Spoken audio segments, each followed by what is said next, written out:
বলা যায় না, যেটা জিয়াউর রহমানের ক্ষেত্রে এসেছিল। তাই আজকে বিভিন্ন জায়গায় বসে আছে, প্রশাসনে বসে আছে ওই আওয়ামী শয়তান খুনি হাসিনার প্রতাপটা এখনো বসে আছে।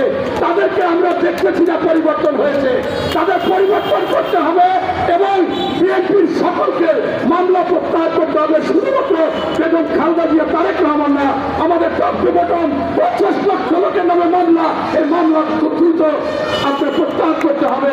এবং পাশাপাশি এই প্রধান উপদেষ্টা মহোদয় এবং অন্যান্য উপদেষ্টা মহোদয়দেরকে বলবো, বাংলাদেশকে যদি শান্তি রাখতে চান, নির্বাচনী পরিবেশ ফিরিয়ে আনতে চান, জনগণের কল্যাণে কাজ করতে চান, তাহলে ওই ছাত্রলীগ, ওই যুবলীগ, ওই কৃষক লীগ, ওই শ্রমিক লীগ যারা ভ্যান চালাতো তাদের আজকে বিল্ডিং, যারা বিল্ডিং ছিল তাদের 5টা ইতিমধ্যে আমাদের মধ্যে উপস্থিত, তাদেরকে আইনের আওতায় এনে তাদের সম্পদ বাজেয়াপ্ত করতে হবে।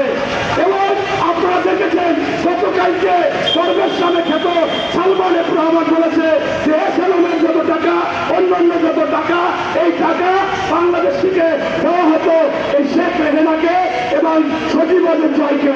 আমি আগেও বহুতবার বলেছিলাম, শেখ হাসিনা যখনই বলতো সিন্ডিকেট যারা তাদেরকে গণধোলাই দাও, আমি বলতাম আপনার সিন্ডিকেটের মাথা, আপনাকে গণধোলাই দিতে হবে।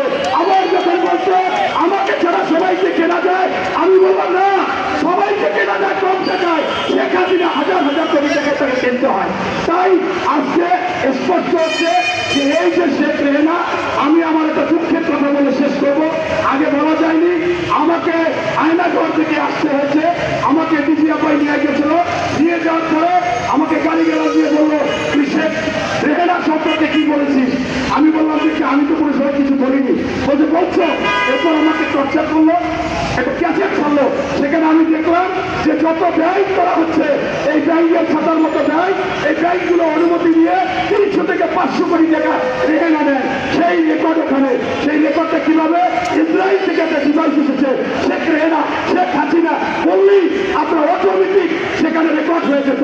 তাই আজকে আমাদের বলবো যে আমাদের উচিত হবে আওয়ামী লীগের প্রত্যেককে আইনের আওতায় এনে জয় সজীব ওয়াজেদ জয়, শেখ রেহানা, শেখ হাসিনাকে, খুনি হাসিনাকে বাংলাদেশে এনে বিচারের আওতায় আনতে হবে।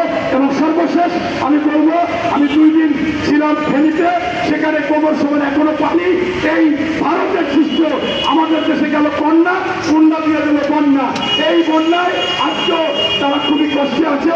তাই আমরা এই ভারতের বাদের প্রতিরোধে বা আমরা বিপক্ষে আমরাও বাদ দিব এবং ভারতকে শিক্ষা দিতে হবে, তোমাদের খরার সময় তোমরা পানি একটি